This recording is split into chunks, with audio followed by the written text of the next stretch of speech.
Bonsoir à tous. Cette semaine, Église du Monde part en Afrique, précisément en République démocratique du Congo. L'Est du pays, très riche en ressources naturelles, et depuis 20 ans, le théâtre d'une guerre qui a fait 6 millions de victimes. Alors depuis 1 an et demi, un nouveau drame touche le Nord Kivu. La population de Béni et Lubero est victime de massacres particulièrement cruels. Face à cela, les autorités congolaises et la communauté internationale ferment les yeux. Une situation dénoncée par l'Église du Congo. Le père Matshozi, assomptionniste congolais, lui, a enquêté sur ces massacres. Il en a payé de sa vie, assassiné en mars. Alors que se passe-t-il sur place? Décryptage avec notre invité, Boniface Moussa Vouli. Bonsoir. Bonsoir, madame. Un grand merci de nous avoir rejoints. Vous êtes congolais, vous vivez en France depuis 16 ans maintenant. Vous êtes analyste politique et militant des droits de l'homme, membre de la plateforme Desk Wundo, qui est spécialisée dans l'analyse des questions militaires et géopolitiques au Congo et dans la région des Grands Lacs. Alors une première question, c'est, rappelons-le, que la situation est très complexe en RDC. On ne va pas revenir sur toutes ces années de conflits. On en a déjà parlé sur notre antenne auparavant. Ce pays est traversé depuis 20 ans par des conflits armés pour exploiter ses richesses. En quoi ce qui touche la population de Béni et Lubero est particulier? Ce qui touche la population de Béni et Lubero s'inscrit en réalité dans la continuité de la guerre qui a été déclenchée en 1996. C'est une guerre qui est menée sur 2 fronts. Le front économique, c'est-à-dire le pillage des ressources minières du Congo et le contrôle des circuits économiques. Et puis, sur un autre front qui est plus terrifiant, c'est carrément l'élimination des populations autochtones par des armées étrangères, notamment les armées des pays voisins. Donc ça, c'est un conflit de plus, un énième conflit? C'est un conflit, les deux types de prédation, parce que c'est une guerre de prédation. Les 2 types de prédation, donc la prédation économique, confisquer, piller, contrôler les ressources minières du Congo, et de l'autre côté, trucider les populations autochtones pour les chasser de leurs terres et s'accaparer ces terres. Les 2 vont ensemble. Oui. Qu'est-ce qui vous a alerté, vous, dans cette situation-là particulière? Vous voyez, par exemple, en 1996, c'était une guerre qui s'est déroulée un peu dans le flou, dans l'ignorance. Les gens ne savent pas ce qui s'est passé. Mais ce qui se passe aujourd'hui à Béni se passe sous la présence de la plus grande mission de maintien de la paix au monde, de la MONUSCO. Elle est présente. Les forces de l'ONU. Avec ses forces, ses unités militaires. Et on estime que le Congo est plus ou moins sorti de la guerre de haute intensité, avec différents accords qui ont été conclus. Il est assez inimaginable que des gens se fassent tuer de cette façon-là, et plus particulièrement à proximité des positions tenues par l'armée et par les forces de la MONUSCO. Et donc c'est apparu comme quelque chose de plus grave que tout ce qui a toujours été, tout ce qui est toujours passé dans cette région. C'était ça l'élément nouveau. Ouais. Racontez-nous un petit peu, qu'est-ce qui se passe sur place? Alors, ce qui se passe à Béni, c'est... On est dans l'extrême nord du Nord. On est dans l'extrême nord, on est à la frontière avec l'Ouganda. Ce qui se passe à Béni, c'est pratiquement une campagne de massacre des populations autochtones. Et ces massacres ont commencé en octobre 2014. Ces massacres ont été attribués par le gouvernement, dès le premier jour, pratiquement, aux rebelles islamistes qui s'appellent ADF. D'accord. Forces démocratiques alliées en anglais. Des rebelles ougandais? Ce sont des rebelles ougandais qui ont installé leur position dans l'est du Congo depuis 1995. Mais au fil du temps, cette version du gouvernement attribuant ces massacres à ces rebelles est parue de moins en moins crédible. D'accord. De moins en moins crédible. Qu'est-ce qui vous a fait douter? Qu'est-ce qui a permis de mettre d'autres éléments au jour? Tout d'abord, il faut rappeler que lorsque les massacres commencent en octobre 2014, on est presque 6 mois après l'anéantissement de cette rébellion ougandaise, ce groupe armé. Une opération armée avait été menée en janvier 2014 et en avril 2014, ce groupe armé avait été quasiment disparu. Il n'y avait pas de raison qu'il puisse se reconstituer et agir. Oui, voilà. Son leader, il s'appelait Jamil Moukoulou. Il avait fui Béni dès février 2014. Il s'est trouvé en Tanzanie, très loin, très très loin de Béni. Ses lieutenants ont été tués, capturés, neutralisés. Donc il n'y avait aucune raison que ce mouvement qui venait d'être neutralisé puisse reprendre du poil de la bête à partir de nulle part. Deuxième élément, les ADF ont toujours opéré à l'est de Béni, disons à l'est du Congo, en territoire de Béni, donc depuis à peu près 1995, et ils ne commettaient pas de massacres. D'accord, donc ce n'était pas leur mode opératoire. Non, ils commettaient des enlèvements, ils demandaient des rançons, mais ils ne commettaient pas de massacres. Mais là, tout d'un coup, on a assisté à des meurtres d'enfants, à des carnages épouvantables, et des familles entières qui se faisaient exterminer à coups de machette, et bizarrement à proximité des positions de l'armée. Et ensuite, il y a d'autres éléments qui sont apparus. La langue parlée par les assaillants, parce qu'il y a eu des rescapés. Les rescapés ont décrit les assaillants. Qu'est-ce qu'ils ont dit alors?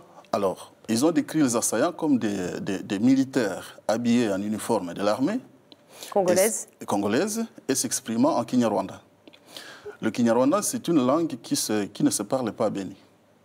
C'est une langue du Rwanda. C'est la langue du Rwanda, langue qui parle au Rwanda. À Béni, les gens parlent le Kinande, le Kiswahili, et le français, bien sûr. Le Kinyarwanda ne se parle pas à Béni.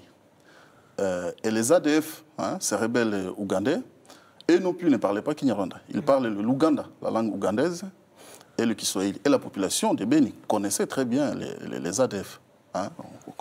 Les gens les connaissaient. Donc, tous ces éléments nous ont amenés à croire que les individus qui massacraient à Béni, à partir d'octobre 2014, n'étaient absolument pas les ADF. C'était une autre force qui avait été amenée à Béni, et effectivement pour venir tuer la population de Béni. C'est pourquoi on a parlé notamment du génocide des Nandais. Alors, on y reviendra à cette question précisément. Oui. Dans tout cela, eh bien, le gouvernement congolais ne réagit pas. Il est complice de ce qui se passe? Parler de complicité du gouvernement, c'est un sujet assez délicat. C'est parmi les raisons pour lesquelles nous avons notamment lancé la pétition. Nous demandons au plus de personnes possibles de la signer pour réclamer une enquête internationale, parce qu'il est apparu clairement que parmi les individus qui commettaient les massacres, il y avait des hommes, des militaires de l'armée régulière. Il y a des éléments rwandais qui ont été intégrés dans l'armée à partir déjà en 1997, lorsque la première guerre du Congo se termine. Et après la deuxième guerre du Congo, il y a une autre vague, et il y a une autre dernière vague en 2009. Donc il y a des éléments rwandais qui sont intégrés dans l'armée congolaise, et il y a des soupçons sérieux qui orientent vers ces éléments-là comme étant responsables des massacres. Alors qui est visé? Quelles sont les victimes en fait? Les victimes, c'est la population de Béni de façon globale. C'est une population nande majoritairement. C'est l'ethnie majoritaire dans cette partie, dans le territoire de Béni et de Lubero. Et les massacreurs disent clairement qu'ils viennent tuer les Nandes. Ils le disent. D'accord. Ouais. Pour quelle raison? Pour quelle raison? Pourquoi eux sont-ils visés en particulier? Alors, les Nandais, c'est un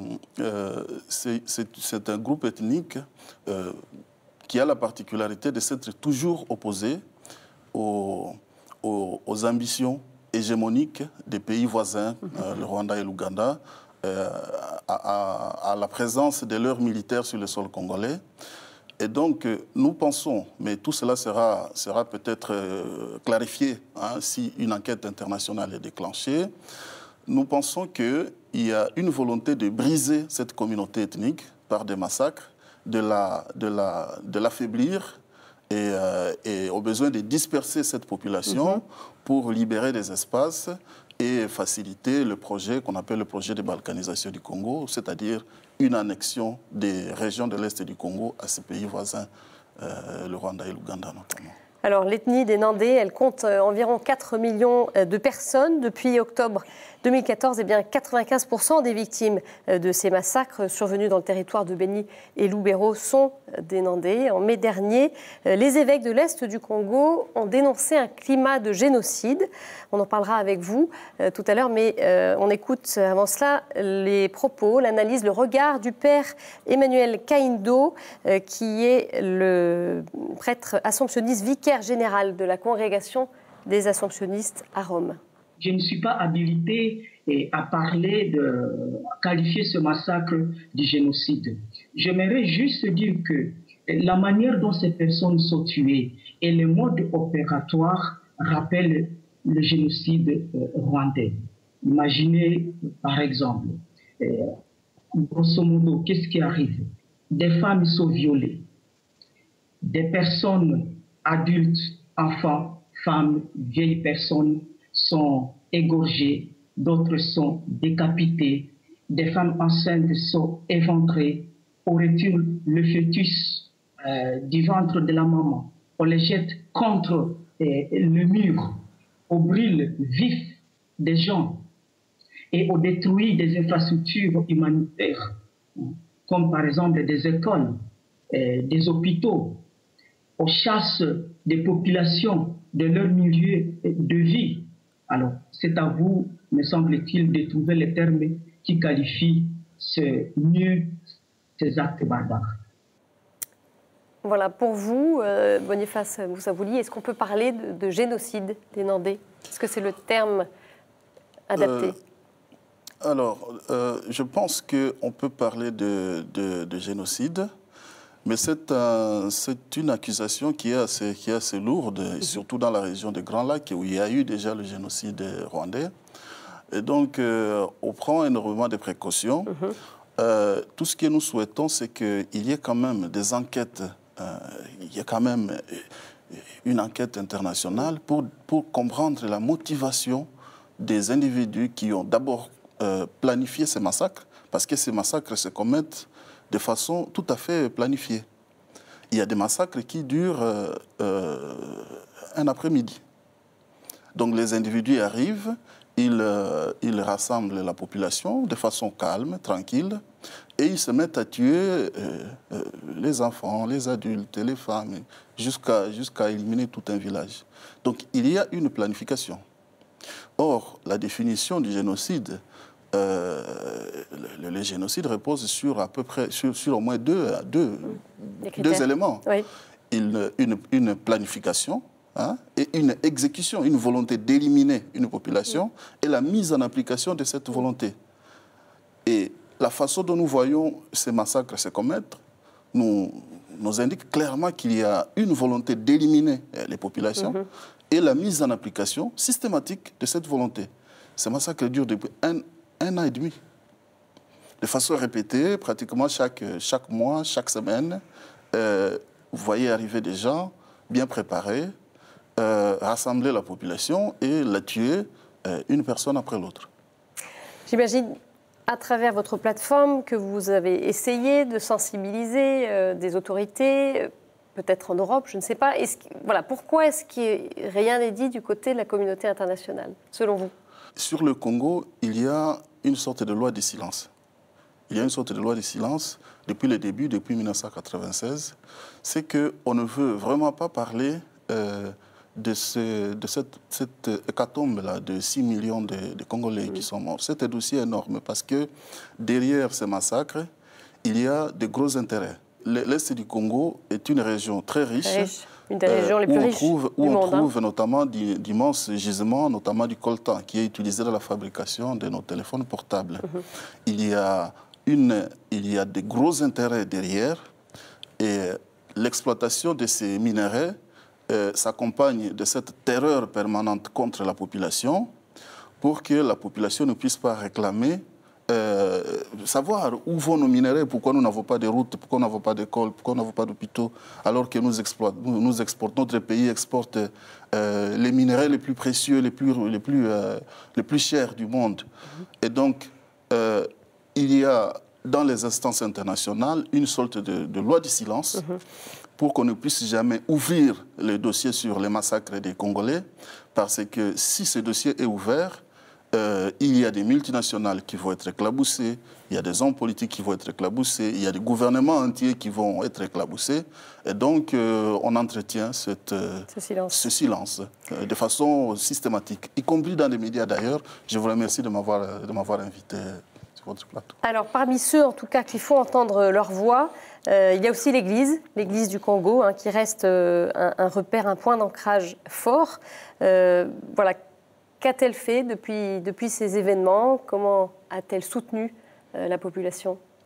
L'Église catholique est très, très présente au Congo, à travers notamment l'ensemble de ses œuvres caritatives, et de sa présence, même les différentes églises. C'est la plus grande communauté de solidarité à travers le pays, on peut le dire. On a à peu près 50% de catholiques, oui, à peu près 50% sur 75 millions d'habitants. Oui, et les prêtres, les évêques, ils sont en permanence confrontés à ces situations, ils sont en permanence à lutte pour que cette occupation brutale du Congo et le pillage de ses ressources et le massacre des populations s'arrêtent. Et je vous rappelle qu'il y a 2 évêques qui ont perdu la vie en luttant contre cette situation. Au début des années 2000. Monseigneur Munziri, roi de Bukavu, et Monseigneur Kataliko, qui était son successeur. Et puis elle s'exprime aussi. Elle s'exprime aussi. À travers les évêques, notamment. Oui. Le message des évêques. Et parmi ceux qui ont aussi dénoncé ces massacres, et vous l'évoquiez, il y a le père assomptionniste Vincent Machosi. Alors pour informer l'opinion, ce grand défenseur de l'ethnie Nandé avait fondé le site internet de référence Béni Lubero. Le 21 mars dernier, il a été assassiné par une dizaine d'hommes armés dans le territoire de Béni, au Nord Kivu. En quoi était-il un témoin gênant pour les autorités congolaises? Eh bien, on écoute la réponse du père Kahindo. Le père Machosi a mené des enquêtes qu'il ne devrait pas mener. Et il va constater que le pouvoir en place, en connivence avec le régime de Kigali, était très impliqué dans les événements qui sévissent au Nord Kivu. Alors, affirmer une telle chose, c'était très risquant pour le père Machosi. Je pense qu'il tenait sa force de sa foi. Il aimait répéter que, en tant que consacré, il a été mis à part par Dieu pour protéger ses brebis des loups. Et qu'en tant qu'assomptionniste, aimait-il à répéter, il disait que nous devrions aller là où Dieu est menacé dans l'homme et l'homme est menacé comme image de Dieu. Eh bien, Machosi est allé là où justement l'homme était menacé comme image de Dieu. Et à ce sens, je pense que Machosi est réellement martyr de la vérité et de l'unité du peuple. Martyr de la vérité du peuple, selon les mots du père Kahindo. Vous êtes d'accord avec cela? Je suis tout à fait d'accord. Il est vraiment un martyr. Il savait qu'il était menacé en plus. Il savait qu'il était menacé. Il avait échappé à plusieurs tentatives d'assassinat, 5 ou 6 si j'ai bonne mémoire. Il était un temps parti en exil aux États-Unis, mais il a décidé de revenir au pays. Il pensait que la lutte pour la libération de la population non violente, toujours non violente, doit se mener sur terrain avec la population, en l'éduquant notamment. Il a beaucoup contribué à éduquer les masses populaires, à intégrer les idées de la citoyenneté. Et donc, à ce titre, il est non seulement... Il n'était pas très connu au niveau national, mais c'est vraiment un des martyrs, qui a beaucoup contribué à aider le Congo à lutter contre ces fléaux des massacres et des agressions. Il y avait eu d'ailleurs en 2012 3 prêtres assomptionnistes qui avaient été enlevés, dont on n'a depuis pas eu de nouvelles. Oui, Ils ont été enlevés en octobre 2012. Dans la même région, hein? Oui, dans la même région. Ils ont été enlevés par les ADF. Et selon toute vraisemblance, ils ont été exécutés, malheureusement. Et j'en profite d'ailleurs pour revenir sur les ADF. Les ADF qui étaient une organisation extrêmement violente, islamiste, mais ils ne pratiquaient pas l'islamisme, ils ne tendaient pas l'islamisme à l'ensemble de la population. Mais les personnes qu'ils kidnappaient, une fois dans leur camp, parce qu'ils les utilisaient comme des esclaves, ils les obligeaient à à se convertir à l'islam. D'accord. Oui. Alors, il y a un autre aspect que les évêques ont dénoncé ces derniers mois, et c'était en mai 2015 précisément. Donc, ils ont parlé de ce climat de génocide. Ils ont aussi observé l'arrivée de rwandophones dans le pays, c'est ce que vous nous disiez tout à l'heure. Et puis, ils ont parlé d'un autre péril, l'installation de foyers d'intégrisme religieux et de bases d'entraînement terroriste. Alors, qu'en est-il? Voilà, qu'est-ce que vous savez à ce sujet? Est-ce qu'il y a des éléments d'information précis? Le risque du terrorisme islamiste dans l'est du Congo est assez faible. C'est vrai, hein, c'est vrai. Les ADF étaient une organisation islamiste, mais c'était une assez petite organisation, quelques centaines d'individus. Et puis, il a été démontré que les ADF n'avaient pas de relation avec d'autres groupes islamistes dans la région, comme les Al-Shabaab de Somalie ou Boko Haram au Nigeria. Et en plus, les ADF, il y a quand même longtemps qu'ils ont cessé d'être une rébellion. Il y a longtemps qu'ils ont cessé d'être une rébellion parce qu'ils n'attaquaient plus l'Ouganda, mais ils étaient devenus une sorte de mafia islamiste locale qui contrôlait les filières de bois, les filières d'or de Beni. C'était une sorte de mafia ougandaise basée à Beni. Et ce qu'il faut enlever des esprits des gens, c'est que dire que ces gens, c'était une rébellion hostile au régime de l'Ouganda, c'est un mensonge, parce qu'ils ne se battaient plus contre l'Ouganda. Et ils avaient leur compte bancaire dans des banques ougandaises par lesquelles transitaient les fonds pour entretenir leurs activités. Alors pour en revenir à ce péril que dénoncent les évêques d'intégrisme religieux, est-ce qu'il y a une menace quelconque djihadiste dans cette région? Je pense qu'il y a eu cette impression-là, au début des massacres. Il y a eu cette impression qu'un terrorisme islamiste s'est développé à Beni. En fonction du matraquage et du discours officiel qui attribuait les massacres à des islamistes. Mais au fil du temps, nous nous sommes rendus compte que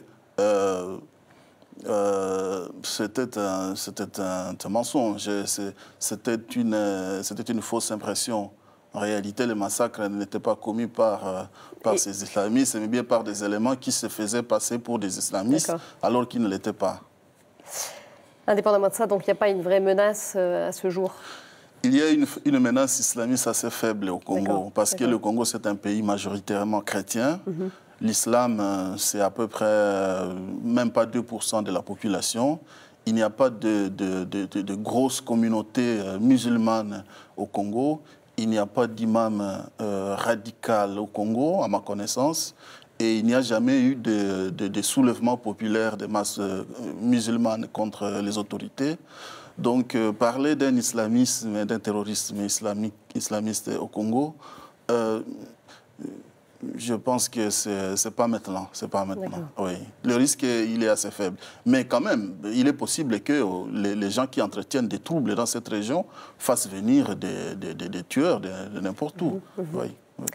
Et voilà, bien, on va arriver au terme de cette émission. Une dernière question. On sait que des élections sont prévues d'ici fin 2016 dans un climat qui est assez instable pour le moment en RDC.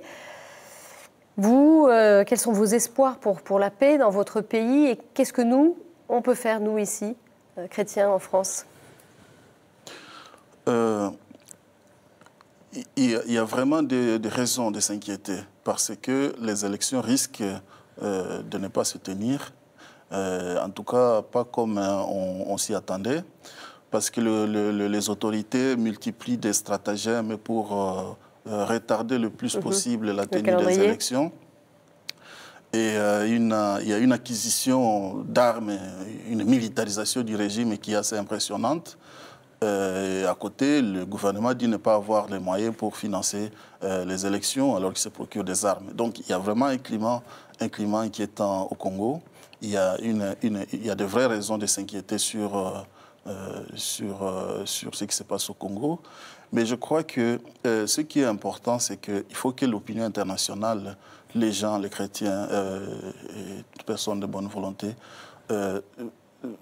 regarde, commence à s'intéresser à ce qui se passe dans ce pays parce que l'absence de regard extérieur encourage tous ces malfrats qui règnent, qui trucident la population dans cette région à continuer à opérer. Donc un regard extérieur soutenu peut contribuer à calmer un peu leur dangerosité. Alors, pour ce qui est des chrétiens, continuer à soutenir les communautés locales qui s'occupent des victimes notamment, signer la pétition pour une enquête pénale internationale sur le massacre. Et il y a une demande plus générale qui date de maintenant une dizaine d'années, une demande pour la création d'un tribunal pénal international pour le Congo. Je pense que les chrétiens de France devraient accompagner ce mouvement qui essaie de lutter pour que ce tribunal puisse voir le jour un jour. Merci beaucoup Boniface Moussabouli pour votre décryptage sur la situation en République démocratique du Congo. Et situation qu'on va suivre, bien sûr, en vue de ces élections. Alors, si vous souhaitez en savoir plus sur Desk.Bondo, eh bien, le site internet s'affiche sur vos écrans. Merci également à la journaliste Béatrice Petit, qui nous a aidés dans la réalisation de cette émission. Elle a d'ailleurs consacré un article au père Machosi, qui est publié sur le site de l'Église catholique de Belgique, catobel.be. Et vous pouvez bien sûr retrouver cette émission sur notre site internet et sur nos réseaux sociaux. Très belle semaine à tous. Au revoir.